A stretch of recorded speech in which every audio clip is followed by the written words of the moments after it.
What's up, motherfuckers? Say hi to Patriotism. me, David. Wow, These are my gender fluid gremlins and Lux. Say hi, gender fluid gremlins. Hi, gender fluid gremlins. And Lux. And Lux. Are you alright there, Julia? Is that too much? I'm fine. We need to shut up. That was a good start. Welcome to Streaming Rainbow. My name's David. I am one of the founding GMs. This is my second season. I'm very, very excited to run a Call of Cthulhu campaign. Yeah, it's really, really cool. So I'm gonna, without any other delay, I'm just gonna introduce my players real quick. To this side is. Am I pointing at Julia? You're pointing the exact opposite direction. To this side is Julia. That's Julia. Hi, everyone. Should I say things? Probably. Yeah. Right? All right. Hi, everyone. My name is Julia. I use any pronouns. It's impossible to get it wrong. And tonight I will be playing Ainsley Gage, who uses he, him pronouns. And down this way in his snazzy hat and bow tie. I'm and Lux, he, him pronouns. Tonight I will be playing Calamagnu, who's also he, him pronouns. And then this beautiful person. It's you. It's you. I'm pointing. Hi all, I'm Chipper, they, them pronouns, and Am I not speaking? Oh, no. I think your audio is Hello all, again. I'm Chipper, I use they, them pronouns. Oh no.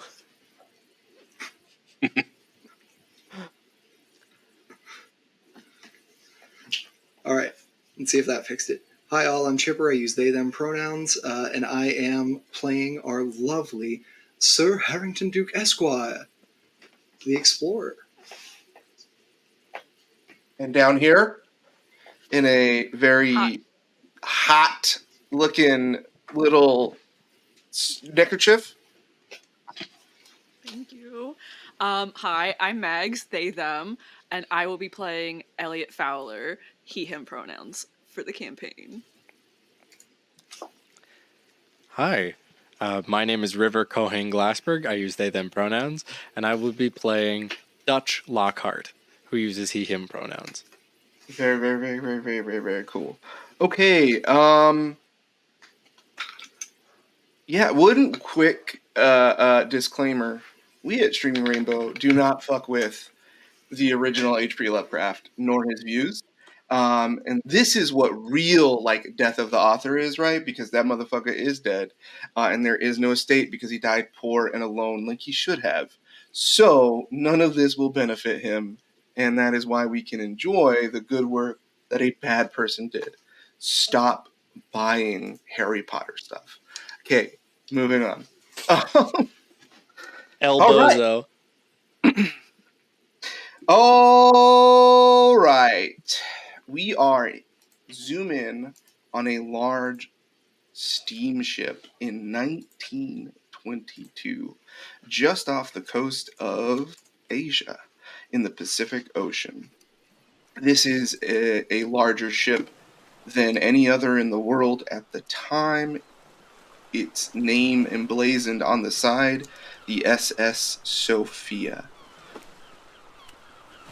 This vessel will be sailing from Hong Kong to Long Beach over the course of 2 weeks, give or take. Back then wasn't exact dates, right? And it is filled with some of the richest people in the world at the time, and definitely the most powerful. It is a monument of the might of man, a ship made in direct response to the Titanic's sinking as a way for rich people to get from one side of the Pacific to the other without having to deal with those pesky poors. One of the innovations of its time, it has not have a second, third, or third class. It is all first class and luxury. Everything is gilded and wood paneled and art decoed the fuck out. So it is early morning, and you will hear, before the one MC comes with an announcement, we will go into the dreams of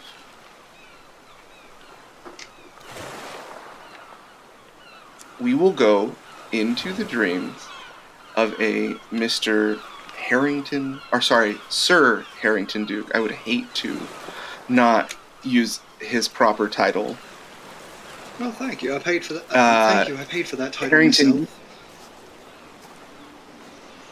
myself. Harrington, you are in the Arctic, but you're not Harrington. That's not yet, at least. No, I'm not. And as you are turned around a bit, your party's been split by some broken ice. It's you and your twin brother, the real Sir Harrington. And there's a bad storm, and you're trying to use whatever you can to shelter in place, because sometimes the best thing you can do is just stop, or else you'll wander off forever. So as you are hammering in a stake to get the tent and your shelter up, your brother is badgering. He's like, God damn, we should have never come here. I knew this was a lark. I knew that you were wrong once again, and here we are. Here we are, chasing wild geese because you couldn't make it, and I'm successful, and I have to carry you on my back.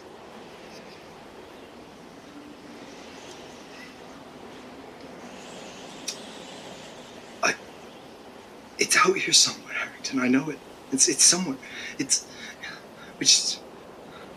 Maybe it's closer to the The pole. only thing out here for us is cold and death.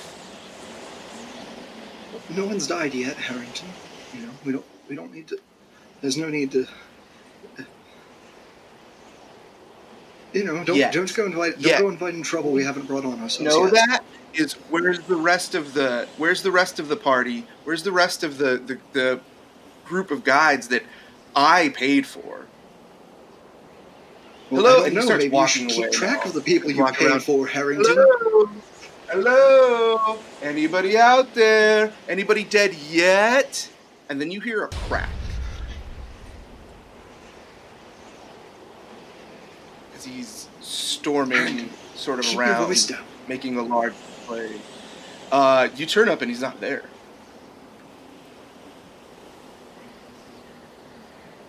Harrington? You see a hole.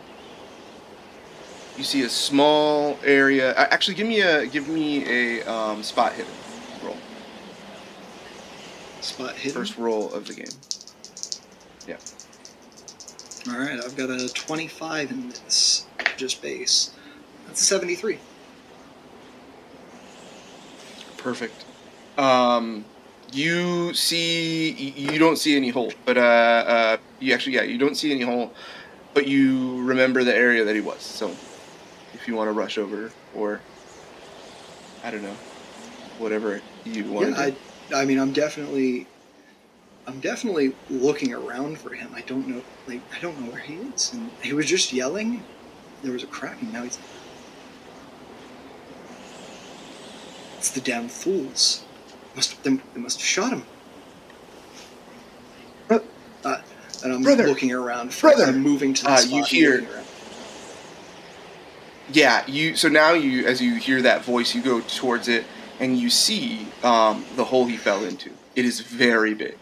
It is about 8 feet-ish around, and it's almost like a fracture. What's the word I'm looking for? Like a crevasse. Yeah, it's a crevasse, right? That you can't really see the bottom of, and he is about 3 or 4 feet down. um, on the edge of ice. It looks like.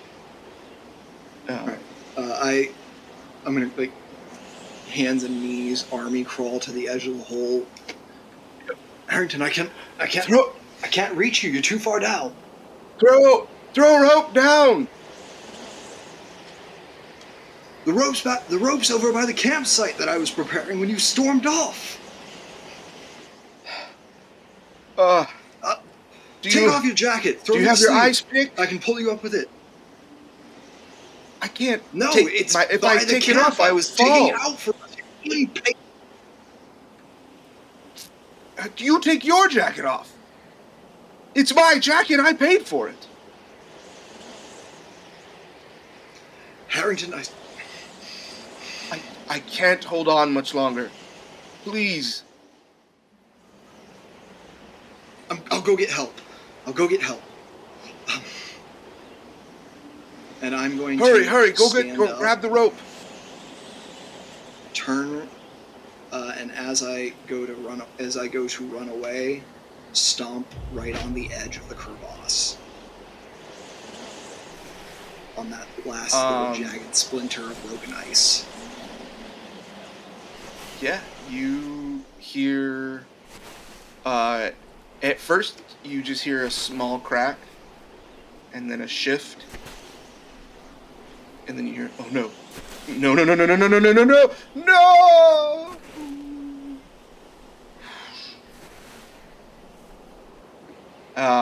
And as you walk, as you walk back to the area of the tent, where the tent is being set up, you begin to hammer, and you hear loud over the 1MC, "Boo! Boo!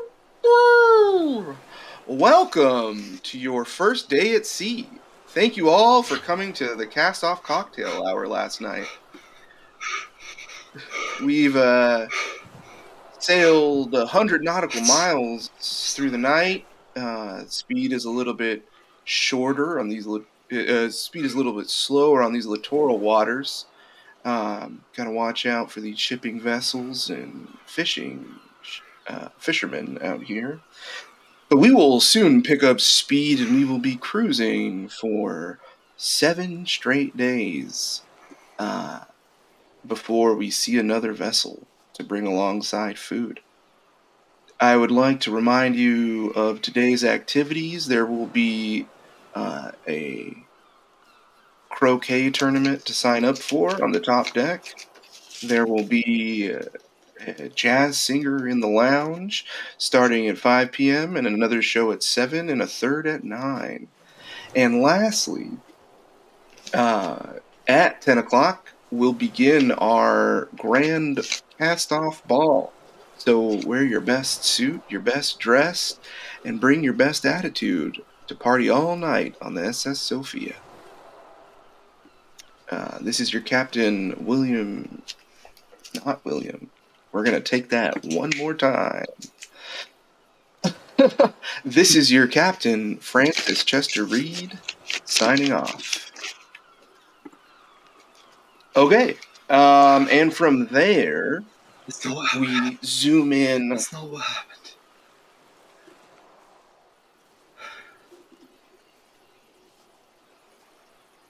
Okay. Ainsley. You had quite the evening last night. Yes. You also didn't sleep very well. Go ahead and after your mother stepmother, after your stepmother publicly embarrassed you, outed you as a bastard, and said they wished you weren't born in front of So many people. Yeah, roughly about 50 people, and 50 of the most important people on this boat. And kind of crazily, therefore 50 of the most important people alive. So as you lay on the ground and had a near panic attack, what went through Ainsley's mind? Well, first I'd like to say it was a full panic attack, was not a near panic attack. We hit bullseye. I've found a quiet place, probably nearby the servants' quarters, just something that feels a little more familiar to me, and just sitting on the floor back against the wall, like head buried in my arms, and just I can't stop thinking she is absolutely right. She's absolutely right. I should not be here. None of this should have happened. I need to get off of this boat as soon as possible. None of this. I shouldn't be here. Sir Harrington, you saw this young man first fall with intertwined with a server and a champagne and a tray full of champagne, and then be completely dressed down and embarrassed in a way that nobody deserves. And after you finish helping up the servant and sort of clean them up, you see Ainsley sort of head off into this like in-between area behind the bar before straight back into the kitchens. Do you follow? Yes, definitely. Perfect. And yeah, so you find a 21? Young Master Montague. 21. And can you, real quick, can you describe for us physically what Sir Harrington sees? So Ainsley is a young man who's 21 years old. He is very pale. He has kind of messy, wavy ginger hair that comes down just past his ears. He has poliosis, which is that condition where just like one little section of his hair towards the front of his fringe just always grows in white due to just that part not having melanin. Very scrawny. He's wearing a suit that is a little bit too big on him, but even if it was the right size, it wouldn't fit. He has some very light freckles, green eyes, dressed well, but like definitely trying to fade into the background kind of suit. And yeah, he's just an absolute sobbing mess on the floor. And what through Ainsley's teary-eyed, teary eyes, what does he see when Sir Harrington Duke approaches? I think the first thing that he sees is a soft smile through the black and white beard, and a hand reaching down to the ground. All right, up you get, young Master Montague. Does no good to you to be sobbing on the ground when you could be sobbing in a chair.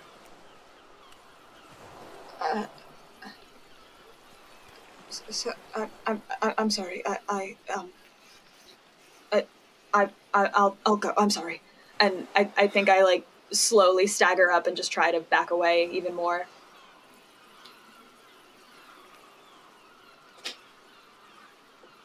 Now look, you didn't deserve what your mother said to you, Master Montague. Not your fault. The woman's having a fit of hysteria. Thank you, but no. She's right. That was not becoming of me. Thank you, Sir Duke. I thought it was. Yes.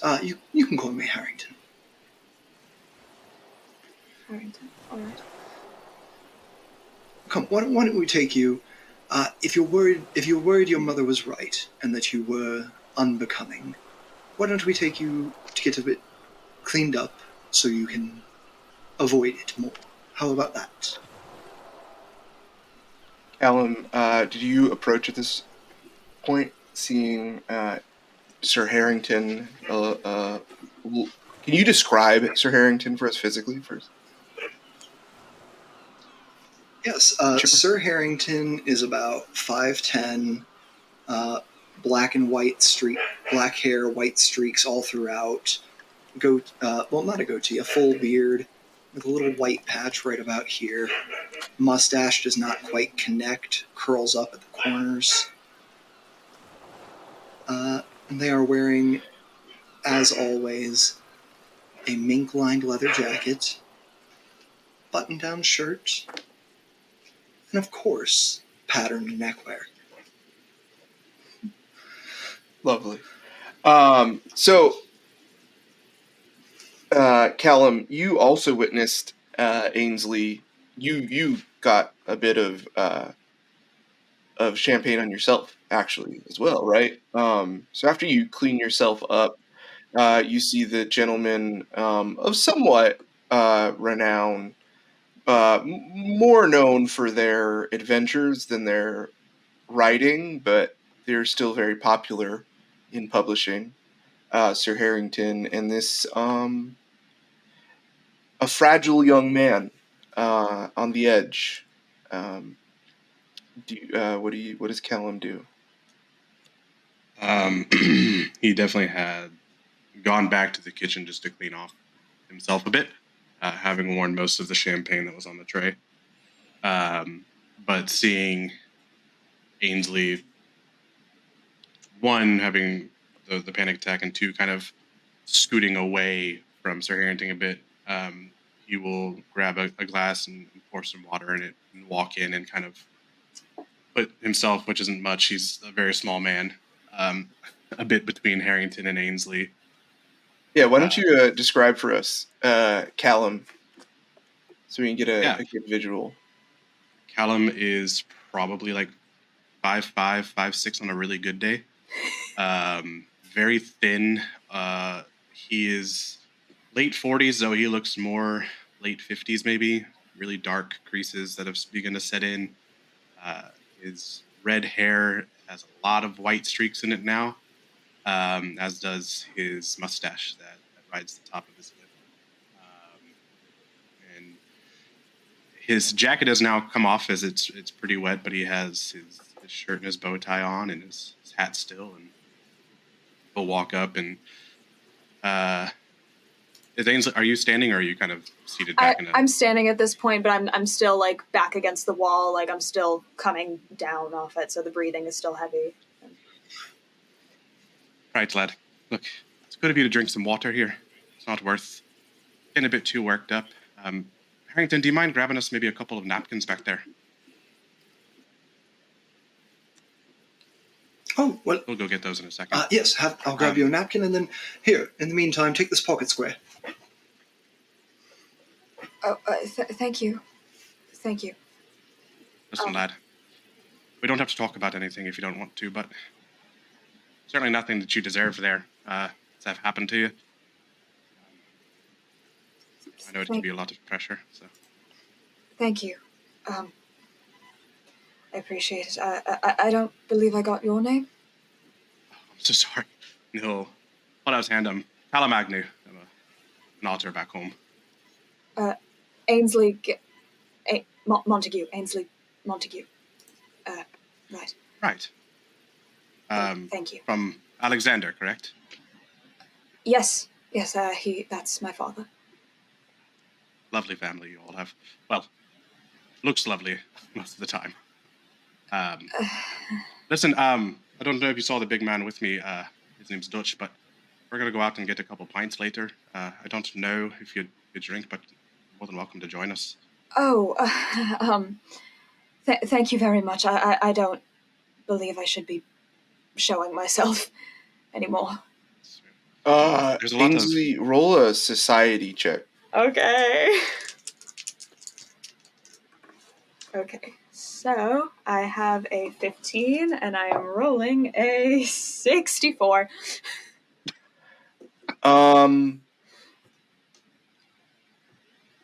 You're not sure whether you should show yourself, like you should be showing yourself or not. Probably not. Mm-hmm. Maybe not. Maybe. But you definitely need to go get cleaned up. Yeah. Right, well, I understand that there's a lot of pressure on you, lad. But what they say, pressure makes diamonds, right? So it'll be a diamond one day, and I'll kind of tussle his hair a bit, and then walk away and leave him alone. Reach up and tussle his hair. Yeah, it's kind of a little, Ainsley is kind of like the 5'7", old man who's so kind of, it's- yeah. Yeah. Thank you. I appreciate it. Come chat with me tomorrow sometime. Sure. And I'm sorry you got messed up there as well. I prefer to drink my liquor than wear it, but it's all fine with me. Right. I believe that friend of yours went off with my sister. I might try to find them once I'm clean. Wonderful plan. Thank you again. Of course. Speaking of your sister, Rosalia, Dutch, it is a beautiful, crisp night. Oof. The sun is just about to set. The ocean breeze has cut through the humidity that sort of pervades this area at this time, right? So you that feeling of like sticky suffocation has been alleviated by sweet, salty air, and you have a tall, beautifully dressed woman on your arm. And as you we went back in time just a second, as you heard the loud crash and a bit of a speech by Ainsley's stepmother. You both turned around, making out bits and pieces of the of what was said, and it's nothing good. As you look at Rosalia to see their reaction, go ahead and give me a psychology roll. Love it. That's a 40. That's not bad. Let me pull that up. That is a 46. Damn it. Ooh. Almost. Yeah, she's bothered. She's bothered. That's what you see. You see a woman. You didn't ever really this wasn't ever really Dutch's thing. The finer touches, the interpersonal moments. So you just see a broad that's upset. You're quite all right over there. It sounds like there's quite a mess going on. You don't know the half of it. Yeah, I should go and clean that up. Well, before you do head on out, like I said earlier, my name is Dutch Lockhart. I don't believe I caught your first name. Your surname was hard to miss, but Rosalia, and she puts a hand out for you to. with massive, rather calloused hands, he's going to lean down and gently kiss her knuckles. Okay, give me another roll. This time a charm roll. Ooh, baby. Different dice. Huh. That is a 19. Okay. It's at a hard? That is a hard success. Wonderful. Just under. Okay. Rosalia has a little twinkle in their eye and says, I could take a moment out here. Hey. Would you accompany me? I would love to see. You are midship. Is this area. But you went out on the forward side. Gotcha. Or no, sorry, you went out on the aft side. And Yeah, she says it's a lovely sunset. It'd be a shame to miss it without company.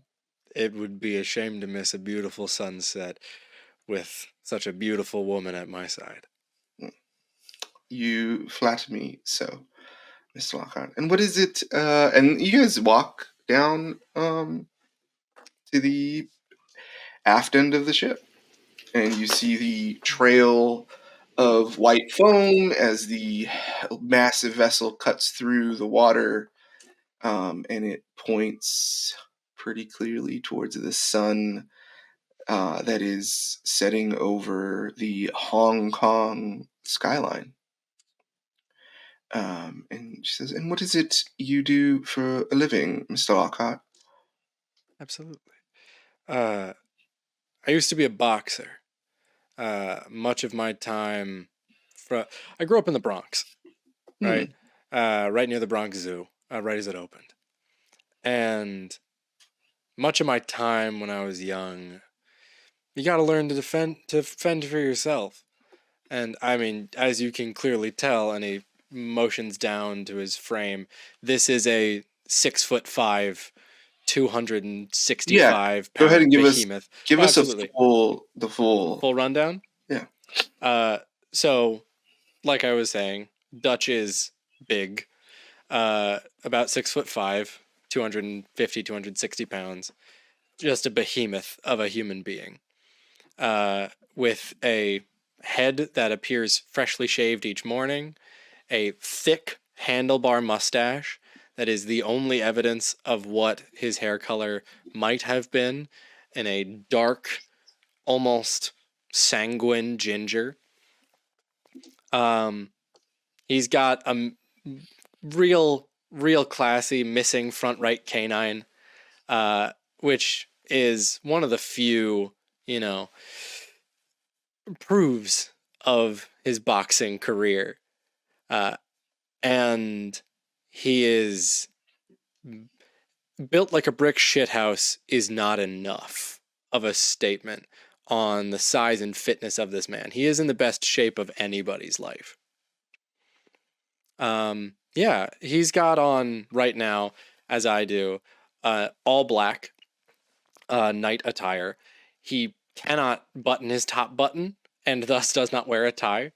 Uh, but just peeking out at the corners of his shirt are the edges of thick black tattoos. I was a boxer for quite a while. I was a heavyweight champ in New York for a few years. And by the time I was 20, really mid prime, I got sent overseas. Boxing started to get popular in Japan. And so they had me battling some old kung fu Oh, you are masters, one of those heroes of the West, defenders of the West. showing these barbarians how to fight like gentlemen. Though it wasn't, it was a bit of circus work, but No, paid you well. don't say. Hmm. No, that Circus made work for me. a circus bear. Oh, well, I've heard better. Mm. But much of my time I've spent fighting for what I have. And now, through my work, spreading the good and will of the United States and of boxing, I've got my little fortune to sit on, and I'm headed back home now. That's what brings me here. And what draws you towards the shores of your home country? Well, I hope this doesn't frighten you too much. But So I've you got are missing a front tooth. And I don't know and if you know, but there's nobody around at the aft end of the ship. Um, if there was time to be frightened, it was about 5 minutes ago. sure. I've got a boy, Oh, a young one. He's about 8 now. I haven't seen him in quite a while, since he was just a little tot. And his mother's not around. So he's in the care of some family. He's nice and happy. I've sent most of the money that I've made back to him. You Just to make see sure. a softening of their face. There was a bit of a repartee going on in that mention, sort of, and you see someone who is an equal and opposite, if you will, to Ainsley. They are roughly the same height. Rosalia might be a little bit taller, um, with long, curly, dark brown hair. She has these light brown eyes with uh, long lashes, very thick eyebrows, and in her light brown eyes there are these like flecks of gold that right now are shining brilliantly against this sunset as it sort of passes the light through. Um, she's a very like strong. She's like stronger features for a woman, particularly at the time. Right, she's not exactly like flapper, petite, tiny person, but she's very, very handsome, very beautiful, and exudes, again, more so in the equal opposite way, stands with their shoulders back, perfect posture, head held high, would walk into a lion's den the same as they walk into the ballroom. And he says, well, it was lovely talking with you. And now, in those, let's call it 10 or so minutes you've been talking, the sun is about halfway down. I hope to see you more, but I do need to attend to my brother. As she looks over your shoulder and sees Sir Harrington accosting the bar and Callum um, chatting with Ainsley as they begin to depart. I do appreciate your company. If I may escort you back, I would love to. I would love that. Perfect. I hope the circus bear didn't give away too much of its strength. Well, I do hear that they defang them, so. Oh, do they now? Is that another jab at the missing tooth? Feels I like don't. it. You may be smarter than you look. Smarter than the average bear. And as you walk in, you pass a small corner area where Elliot Fowler is being you know those when you go to a bar and there's a really small woman talking to a larger man, and their posture is like that of a bird of prey, Yeah, and the like it's woman's like like that. back is and they're like shrinking and like That's trying to get poor fucking away. Elliot. That is what Elliot happened to Elliot as they are cornered by Alexander Montague, large CEO of the largest mining company in the world, based out of jolly old England. Fucking Brits. I know. Can't I'll live with them. go. Bad teeth and imperialism. That's all you get. Um, yeah. So as Alexander Montague has cornered his So prey, Elliot give Fowler us a stands description at of about Elliot. 5'10". He has light chestnut brown hair that typically goes like a little bit past his shoulders, but he always keeps it tied back in a very low ponytail. And he has like little like fringe like side bangs like sweeping down his face, which is covered up by a large set of round glasses that overlay his like greenish blue eyes. He has freckles like all over his face, standard lanky build, very skinny, the textbook definition of anxiety personified.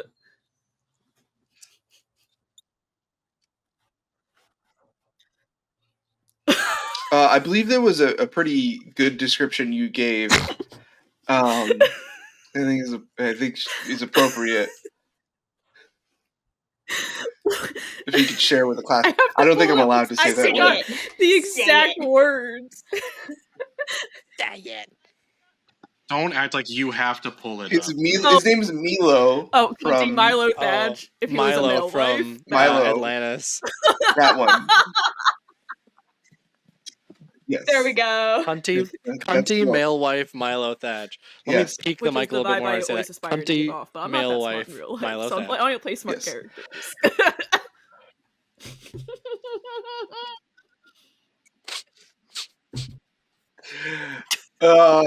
And the physical description is apt as well because Elliot is a academic, A young a Sheldon. savant, a prodigy, a young Sheldon if he was a bigger pussy. You can't come for them like that. Elliot graduated from Princeton at 16 with his bachelor's. And during grad school, he was invited to some very secret meetings. Oh boy. And that is actually what leads you now as Mr. Montague, who's a larger man for the time, close to 6 feet, broad shoulders, thick mustache, but a push broom mustache, no handlebar here. Out of style with the times, right? Not the thin little guys. And this is a man who has never done a hard day's work in their life, but looks like they could fight for their survival with the best of them. Right? There's a hunger and a danger in his eyes. And he stands over you and he says, So, young Mr. Fowler, I went to Princeton all 8 years, sir. Where did you go to school? Mostly history and like anthropology. Oh, what did you study? Yeah. History and anthropology. Wonderful. And then you hear the crash. Is everything okay, and the sir? Splash. Damn it. No, that's my wife. Lovely woman, usually. And my son. One of my professors Where did you when get I was that in ring? college, sort of came up to me and just invited me to some. Sorry. Princeton, Faster. my first Tell me where you got the fucking halfway ring. through my first year in grad school, sir. One of my professors invited me to some after-school study did sessions, you get and it? that's just how I got into it. You're going the long way again. It was given to me, sir. Did you find it, or was it given to you? Okay. I have to go deal with that right now.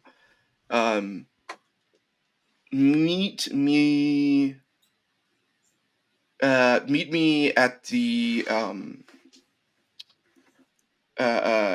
me at the lower level bar at 11 p.m. Okay. Yeah. Do better. And then he walks away. Jesus Christ. And as he walks away. So he's just like that all the time to everyone. Cool. Yeah. As he walks away a couple minutes after chasing after his wife, you see Ainsley with I'm assuming like a bar towel or some small collection of napkins. Okay.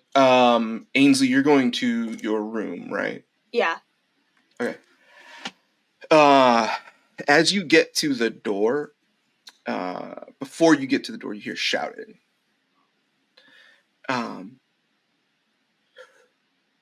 What would you have me do with him? I don't know, but parading around like this is insulting, to say the least, and it is damning and killing me, to be more accurate. Every day I see that boy, I am reminded of our son and his premature death, and I'm reminded that it is your enemies that killed him. And then you hear Alexander say, that is unfair and unfounded. There is no proof that rival mining companies did this. This would be an escalation unknown. And then you hear your mother say, an escalation that you brought upon us, Alexander. You have so far gone beyond what is normally accepted into sabotage and assassination and whatever else that I don't even know of. So what rules of decorum are there when you've destroyed all the rest? We both know what Christian's autopsy said. He was poisoned. And although it may not have been your hand who poured it, it was your actions. And then you hear a loud thud, and we won't describe that. And you hear Alexander say, you hold your tongue behind your teeth. I will not be disrespected. Ever. I did not cause our son's death. Now, you can clean yourself up and head back out and hold yourself in a way that reflects well upon this family, or you can stay in here all night for all that I care. But you will no further embarrass me or any of us.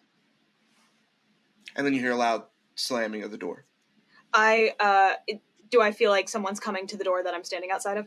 Absolutely. I leave Christian's jacket folded on the floor in front of the door, and I take off. I need to find my sister. Just serendipitous, as you are both walking back up the stairs to go to, I'm assuming, find your sister, you see Dutch and arm in arm with your sister. Give me a psychology roll, Ainsley. Okay. Let's see if I can make a roll this episode. I have a 40 in psychology. Gosh. 67.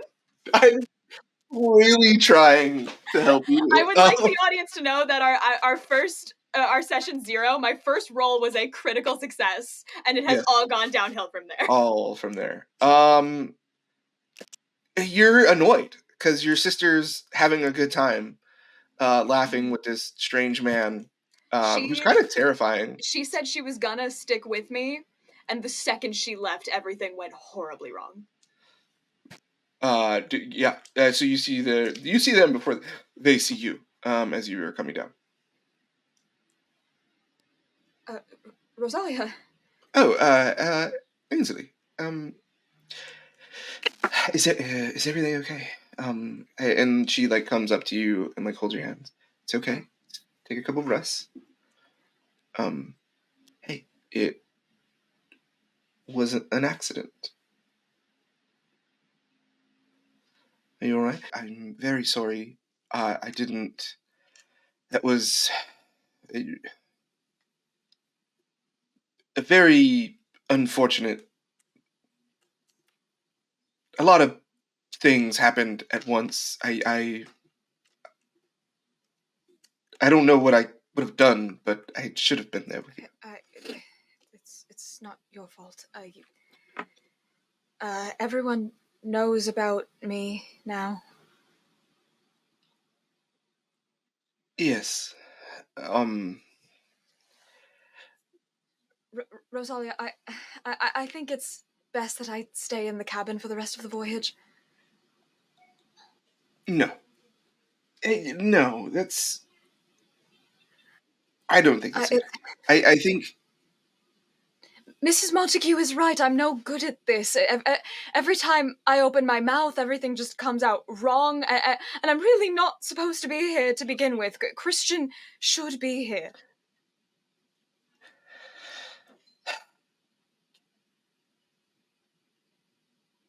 Yes, and my brother was pretty good at this. I'm going to be very honest with you, Ainsley.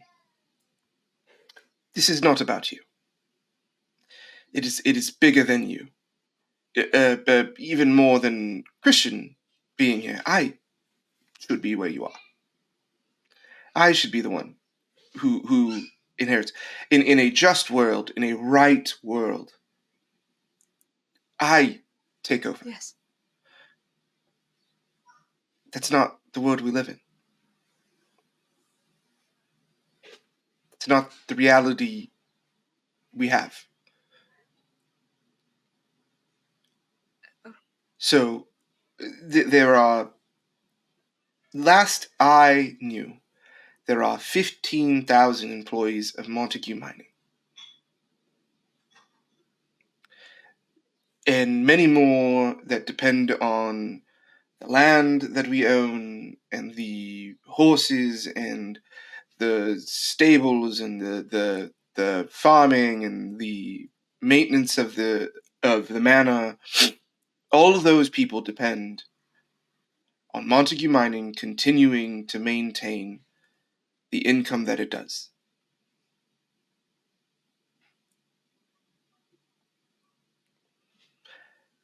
It's not easy. It's not fun. And no, you're not good at it. But humans weren't... We developed language, and we got better at it. You can develop the skills. I do believe in you. I do believe that you can do what's necessary. It's been 6 months, Ainsley. Give yourself a break. There's a reason the kids, for years, go through this, and you're doing the crash course. You're not staying in the cabin the whole time. It would smell horrendous. You at least need to take baths. I know that if I were to hug her, she would accept it, but I think I still feel too much guilt to ask for or accept any comfort from her. So I just kind of stand there.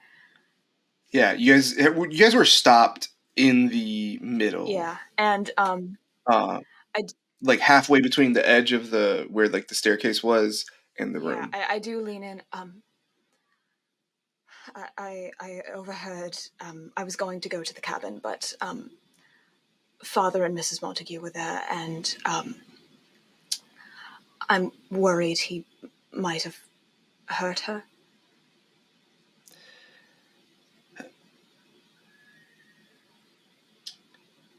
Well, that's the best thing we can do is head in, I think. The best? Well, he tends to do these things more in private. Oh. I roll a psychology check. Okay.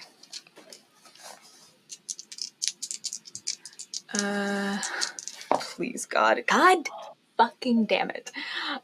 Are you serious? Yes. I can push the roll if we want me to. Ooh. I don't know if that's a good idea right now necessarily.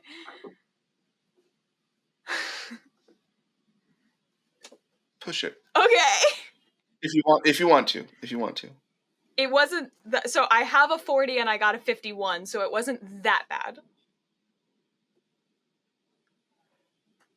Yeah. I mean, if you want to push it, you can push it. If you don't want to, fuck it. I just want to make one good roll this episode. So what do you do to push it? There's a Oh. look on Rosalia's face that you can't quite discern. Oh, shit.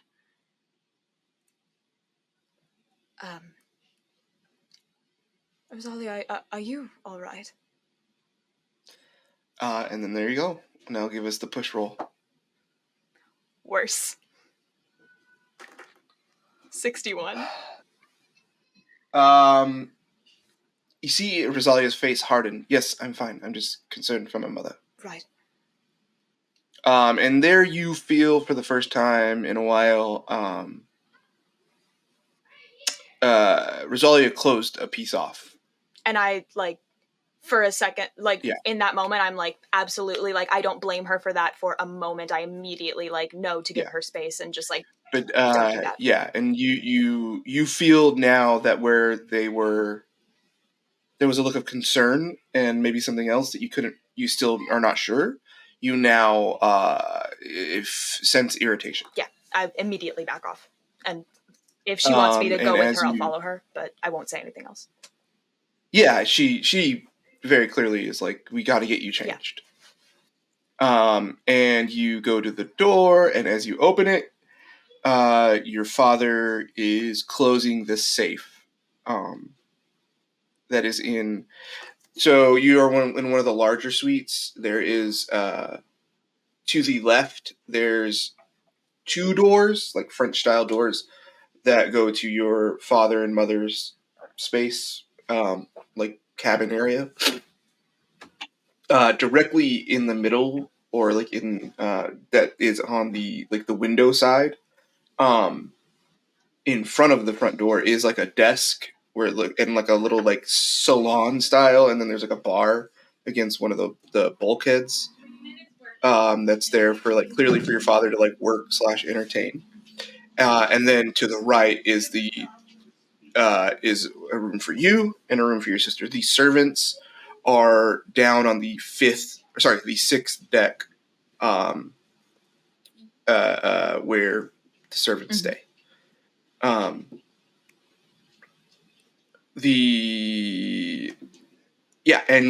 behind the desk, in the bulkhead, there's a big safe, and your dad is closing that up. Rosalia, please clean your brother up, and I have tried to salvage some of this. There are many people he was supposed to meet.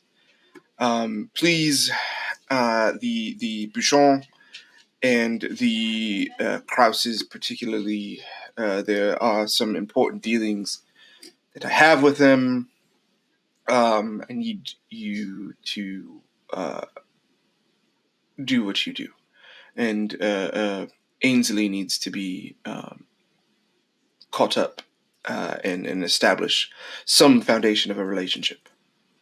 Can you do that? Yes, Father. And he's got like a stack of papers. He's kind of like...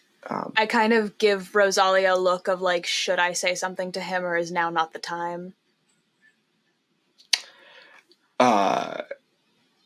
As she's kind of like trying to give like the slightest nod, your father steps towards you around the desk. I understand that this is new for you. I understand that there are finer points of polite society. A wrong greeting, using the wrong title,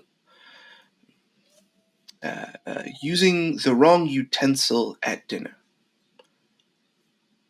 All perfectly acceptable mistakes. I would have thought from years of your previous work that you would be able to stand still in a room.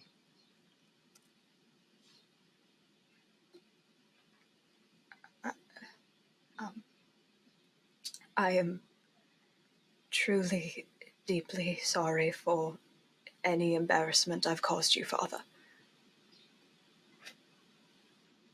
Well, luckily your mother has told the entire world that you are only half my son, so I'm not embarrassed. But you have work to do. And he turns and walks away. Ainsley starts crying. So your sister helps you just sort of like washcloth bird baths you a little bit. So you're a little like sticky. Yeah. And you still don't know how to tie a tie, so they tie your tie for you. She's so good. Yeah. Look,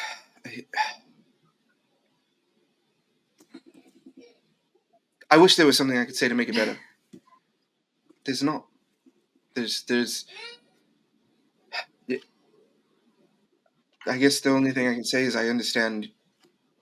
I think you are seeing more now. That Mother and I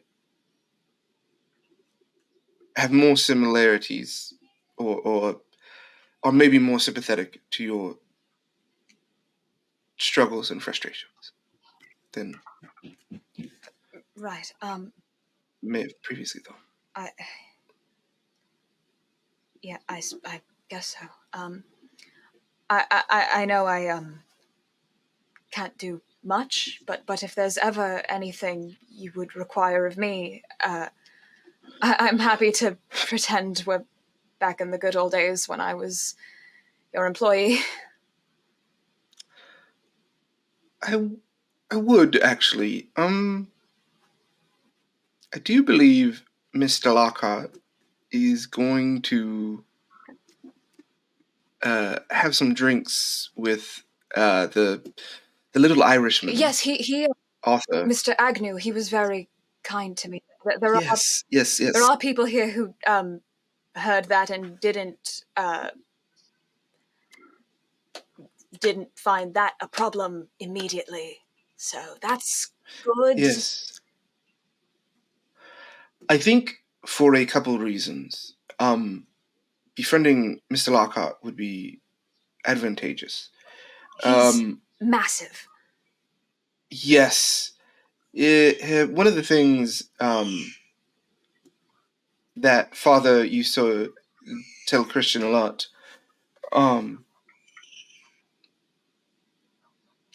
is... Jeez, my son is screaming at the top of his lungs. Bird. He gets high. He gets up there.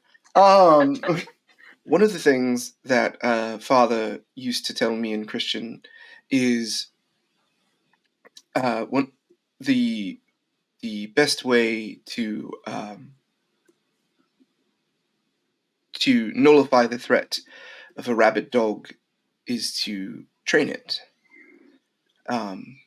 And then you sort of turn that around. So if I want to know if Mr. Lockhart is trained, I would just like to, in case anything were to happen, I don't know if you know, but Father's been under intense stress lately, and it may have to do with some rivalries, some business dealings that have gotten out of hand.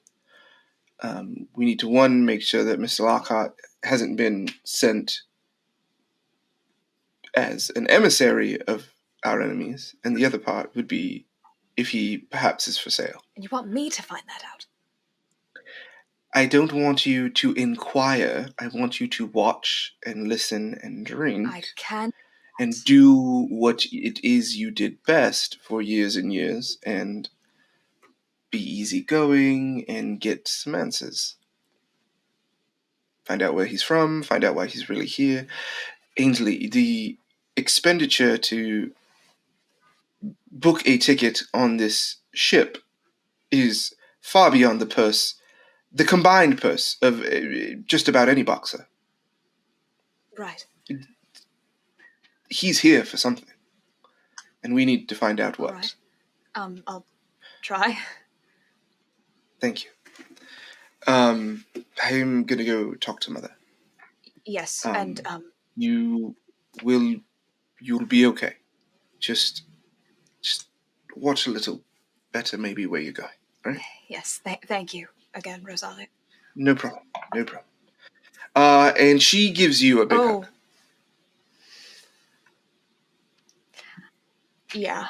And she like holds and like in your ear, she says, "It's gonna be all right." I feel like the We'll get through most selfish person in the world for holding on to her, but I don't let go until she does.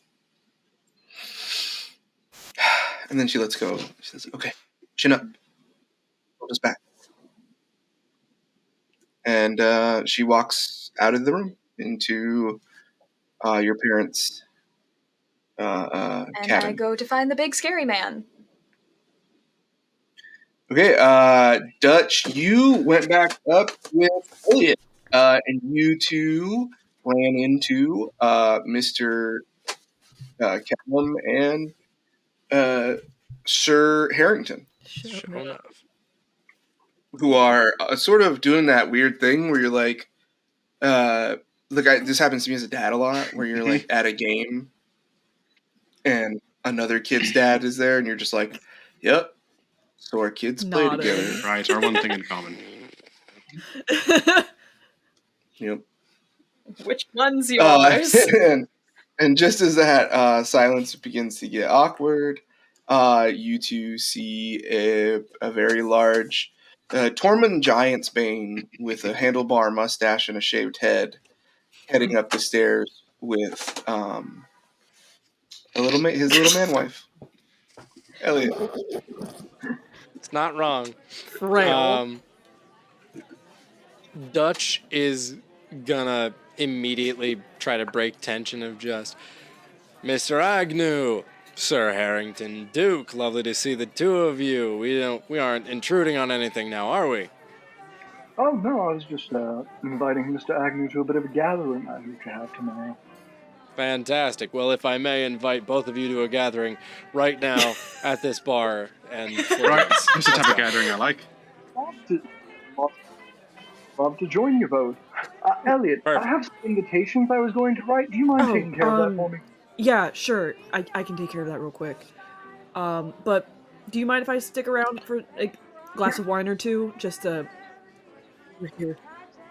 At this point, the bartender, as you guys walked up, says to you, Sir Harrington, so there is on the third deck, there's a concierge service that would take care of any administrative requirements you need.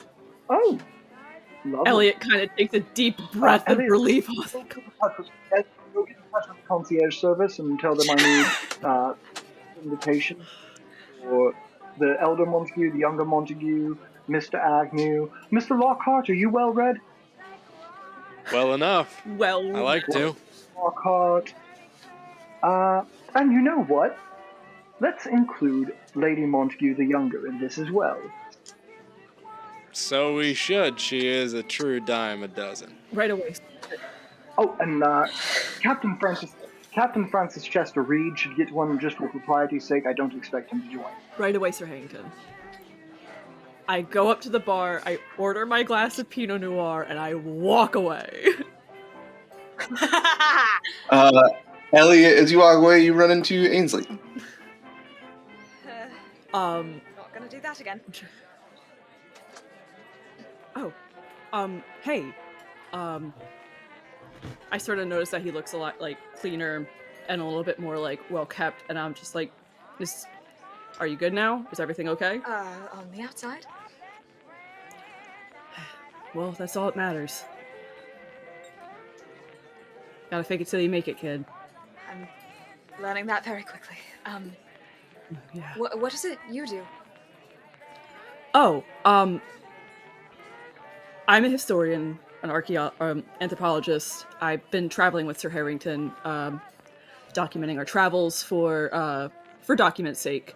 Right. We're coming back with something very exciting that I feel the higher-ups at Princeton will be very excited about and will finally allow me to start getting into my doctorate, if you will. So, Oh, well, best of luck. Thank you. David, have I heard of Sir Harrington before this? Is any of this ringing a bell for me? Roll a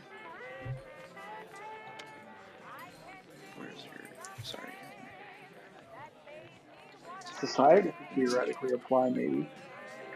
Yeah, but that's not going to be good for Well, history ain't gonna be better. Yeah, something's so- going to be good for them so far. what What was that noise? Yeah, go ahead and just roll a Nice. education. Education? Okay, that's A no roll. okay. Hey! Success? I have a 40, I got a 40. Yeah, Hell there we yeah. go. Fucking Yeah, hell. you know who Sir Harrington is. Sir Harrington is somewhere between a real life like Indiana Jones and like Richard Branson. Right. So He's a very Richard Branson. like a real loud personality, super rich, stupid rich, but still like goes out and does the thing. Right, that's fascinating. I've never left Manchester before this.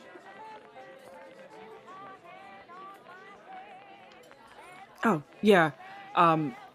We've been all over, mostly Asia for the past few, year and a half, so, it's gonna be nice getting home for once, so. Right. Well, I was about to find Sir Duke and Mr. Agnew and Mr. Lockhart. Yeah. Absolutely, yeah, they should be, right in the ballroom. I think there's a bar that they're all congregating Wonderful, around. thank you. I hope to see you again. Yeah, no, I'll be right back. Great. Just gotta take care of some stuff. And I will sheepishly approach the only 3 of the 4 men who have been nice to me on this boat so far. Perfect. And you guys get drinks. You guys are having a good time. Elliot, Mm-hmm. question: Answer? Do you go and meet Mr. Montague at 11 p.m.? Yes. With the way that Elliot was cornered and, spoken to, I feel like he's more scared of what happens if he doesn't go at 11 o'clock. Okay, so you all have your drinks. You're having a good time. There is a bit of a brush up. Somebody taller than Dutch cuts in line and asks for 3 vodkas, 3 iced vodkas. Sir Harrington is able to navigate the situation, and cuts that out. But Dutch, that's a familiar face for you. That'd be Igor, wouldn't it? Perfect. You didn't hear a name, But I know it. but you know the name. Can I clock that Dutch is clocking something? Ooh, psychology. Okay. 73. Hey, listen, you had one It's good just the one, two- all right? It's a couple tough guys sizing each other up. It's that it's like two, like when dogs kind of like circle Yeah. each other because they're trying to smell each other's butt at the same time.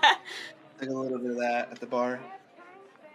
It's just two big guys seeing how big each other are. Standing 5 feet apart. Not 'cause they're gay. not gay. Yeah, you guys have a good time. You have a fun time.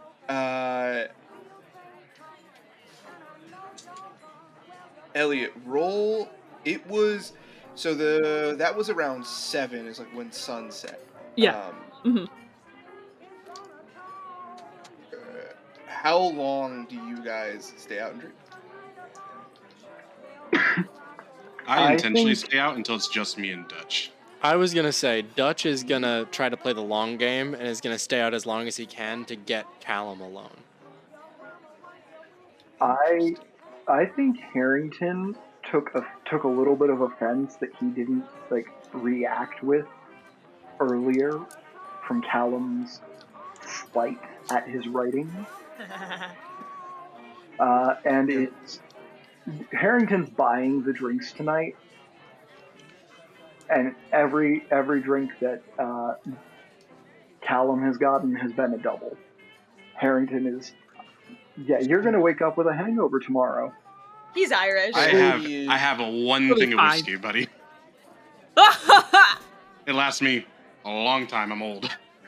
It's a double though, so probably will. I'm old. Dutch is, however, taking much advantage of the fact that you are paying for the drinks and is downing pints of Guinness. So Dutch and Sir Harrington, give me Constitution. Ooh. I'm just hanging out until someone tells me to leave. Hey, kiddo. Elliot's hanging around until 11 when he knows he has to go find Alexander. That's a 91 on 75. 15 on 80. Whoa! That's a more That than holds fifth his shit. success. Sir Duke, you're getting a little toasty. Uh-oh.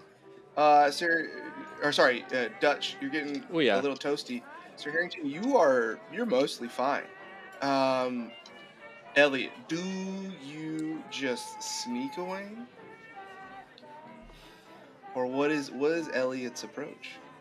That's a really good question, because in Elliot's mind, he knows the significance of, like, he hasn't been in these meetings since he was, like, probably, like, a little bit post-grad with his master's. So he's kind of aware, like, this is a secret thing. You don't really tell people what you're doing, so I think he would try his best. To be fair, I don't think this, bro. I think you would know. Mhm. This is a meeting. This was Okay. he wanted to see you again. Okay. Like he's So got other shit he's gonna deal with, and he was like, I want to get back to you, but I got other stuff that's way So more I think important. I don't think he's gonna be slick about it. I think he's gonna Okay. try to be like, oh, I have to like go meet with someone right now. I'll try to be back as soon as possible, but I'll probably just return to the cabin after we wrap up. You're not meeting with that publisher behind my back, are you, Elliot? For the last time, Harrington, he's a fucking fraud. We don't need him. No, well, I want the radio show. I want a radio show, Elliot. We don't need the radio show. The books are enough. Enough is never What's enough. gonna last? What's However, gonna last longer? Day one. What's gonna last longer through history? These fucking books are. No one's gonna know about these radio shows in, like, God knows how long. Radio's gonna last forever, I'm telling you. Whatever you say, Sir Harrington, then by all means, go speak to the man about a radio show. You know, you see the publisher up. Yeah, you see him up and around. and I'm actually gonna leave the table at the same time Elliot does to go talk to the publisher. Oh my god. Jesus He's Christ. very happy to see you. Ainsley, Duke, and Callum, you're there alone. Elliot, we will follow you down. There's another. This is where the jazz performance is gonna be the next night. But yeah, it's like more like low lit. It's got more of that like speakeasy vibe. Yeah. Whereas where you guys were earlier had more of like a grand ballroom feel, right? More like big and luxurious. This is like velvet, dark, low lit. We're in the heart of Prohibition, aren't we? Huh? We're smack dab in the center of Prohibition, aren't we? It just started. Oh fuck. So this place was like crafted with the Prohibition in mind, right? It is very very dark, low lit. Like I said, there's a stage right now that nobody's singing on, but there's like a live band playing some not quite jazz music. And over in a corner, you see Alexander Montague sitting with a man who looks like a thumb. Yeah. Oh, boy. And then a third I'm in individual with wire-rimmed glasses, very German looking, very, very sharp suit, Oh, okay. clean tailor. And they're talking very animatedly as you approach. Elliot was very much under the assumption that this was just a meeting between him and Alexander Montague, and now he is very nervous.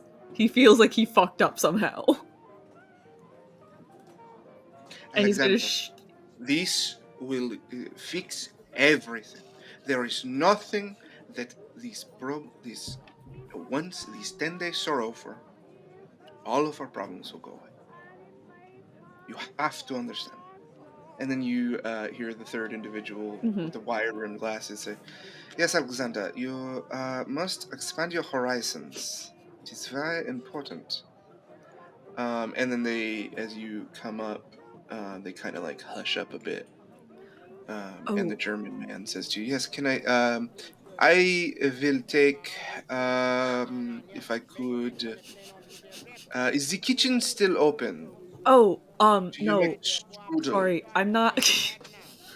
Jesus Christ. I'm here to see Mr. Spit Montague. it out. What? I was asked to come here by Mr. Montague. At And this point, he sort of holds up his hand. Yeah, I was gonna say, thumb at this on his point, he ring. sees your ring. He's, okay. And he, like, he puts out a hand, like, to shake, but shows his ring as well. Okay. That is as well a gold version Okay. of the same ring. And you see on this man whose hands are, like, truly, like, it looks like he's got, like, a baseball mitt-sized hand. Yeah. And his fingers are like kielbasa sausages. You see and it's like a smoother version. It's like probably silver or something version of the same ring. Okay. The German man sticks his hand out first, and he's like, "Kraus, Mr. James Kraus, it is a pleasure to meet another shepherd." And he gives like a little head nod. And then the other man says, "Cavalli, Bruno Cavalli. Buongiorno."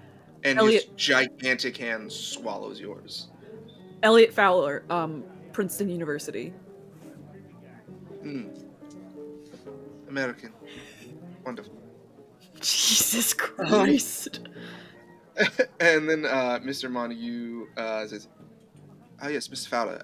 It is wonderful to see you again. Yeah. Gentlemen, if you could excuse me, I am going to gauge the interest of young Mr. Fowler's desire to climb the ranks, if you will." And they say, of course. And you see this, like, man, like I said, that looks like a thumb, bald-headed, again, big bristled mustache. His is a little more slick, though. It's thin. Comes down. As he like stands up, there's almost no change in height. He's maybe 5'4". He is about as wide as he is tall. Like skedaddles around out. He looks like if Danny DeVito was a power lifter. You can't just say that. He just did. So this guy, Bruno Cavalli and James Krause, sort of walk away, and they're continuing what seems to be like an animated discussion. Mr. Fowler, please sit. Yeah. Do you want anything? And he's snapping in there. And before his third snap, there's somebody immediately at the table. Whatever red wine they can get is perfectly fine by me.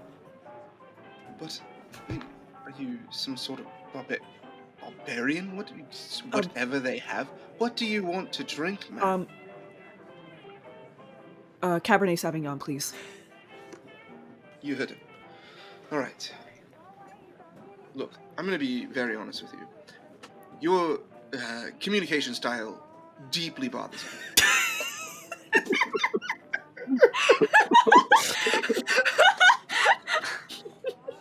Youch.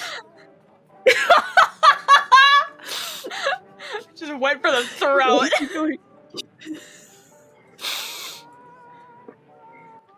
I don't understand. I'm gonna cut all that laughter out. Please. I just want to get this straight. You graduate Princeton. Yes. It's 16. You get your master's shortly after. You go on to be the I don't know, manservant or whatever of A one of personal the most assistant. famous. Yeah, yeah, okay, sure. Um, whatever helps you So feel better. scared. Now you want to speak up for yourself.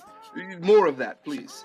You go on to do that, and you can't even order wine on your own. Mr. Montague, it has been a rattling past couple weeks. I apologize for Do any you think nervousness. life is going to get easier? No, sir, I don't. So then you can either get softer and continue to shrink away until you are nothing in this life, or you can reach back, find that spine, and stiffen it. Yes, sir. All right. Now that that's out of the way, look. I don't know. How long you? How many years ago did you get that ring? Maybe 10 years ago.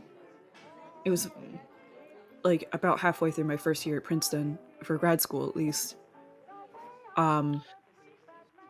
My Professor Edwards came up to me and asked if I wanted to participate in some office hours, and that's when I found out it wasn't just office hours, and they kind of promised me that they'd help project my career and help me get all these opportunities, and I couldn't pass up. What did they tell you about what it is this organization does?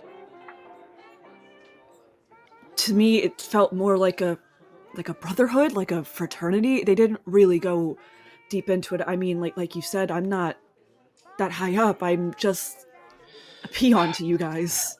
Americans are fucking everything up. What the Virgo Pastores, as we are called, Mm-hmm. is an organization that has existed sometime around the founding of Rome.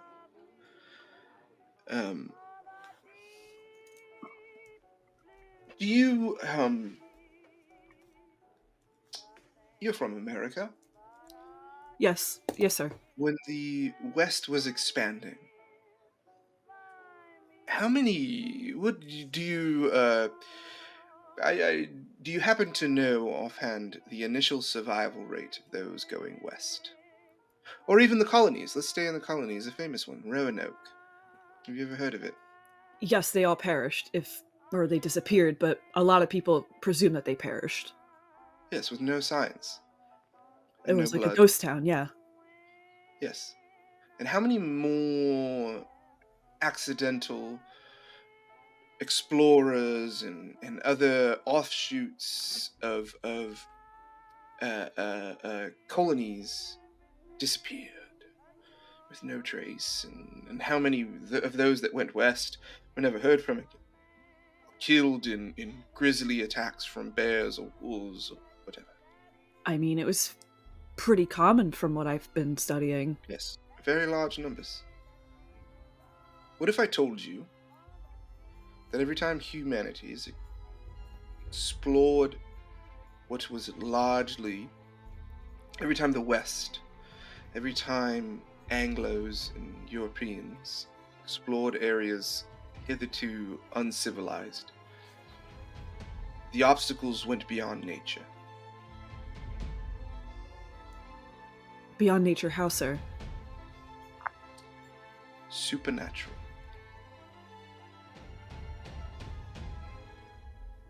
What if there were things in certain areas that could cause mass panic if widely known and distributed?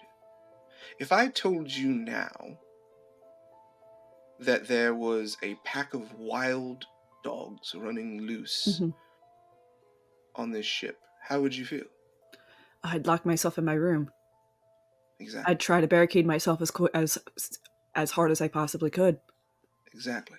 Now imagine if those dogs had 3 heads and could spit acid. I would launch myself off the boat, sir. Yes, and society reacts similarly when dangers appear. You tend to retreat. Yes. Others would let the chaos and anarchy be a mask to hide their more base desires.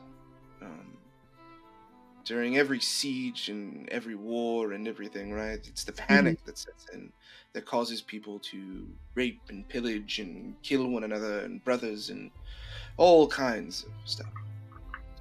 Us, as the Virgo Pastoris, view it as a necessary evil to placate the masses, and hide from them the horrors of the world the same way you would hide the truths of the world from a child. And in that way, we shape society and culture. One of the more famous Americans who's a member of Virgo Pastors is Teddy Roosevelt. Would I have known that? Yes. Okay. Some cryptids and some of these supernatural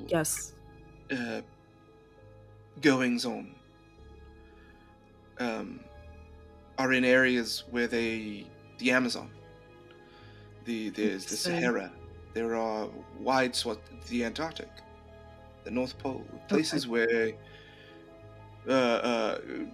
uninhabitable are.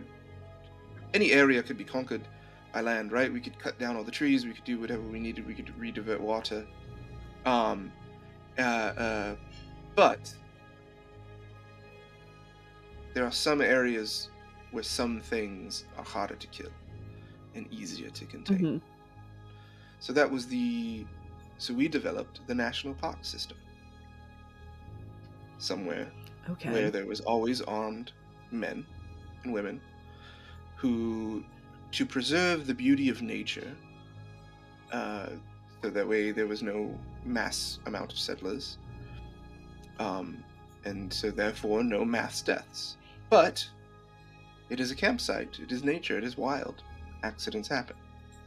So there's a certain amount of acceptable death that goes on. And that's just one of the many ways we do that.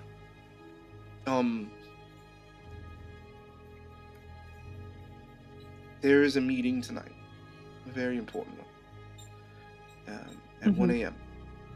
in the main ballroom. Yes. Okay. In just a couple hours. These are very secret. Okay. If you find that spine, you should come. But it is not for the faint of heart, nor those with weak stomachs. Yes, Mr. Montague, I'll be there. All right. I look forward to it. And he sticks a hand out. I shake it back. All right. Okay. Elliot, you slam your wine and get up from the table. Let's go back again to Ainsley. It's hard to imagine 2 more different people on this boat. Callum, again, 5'5", 5'6" on a great day with a good shoe. And Dutch, nearly a foot taller, easily, maybe your body weight more than Callum.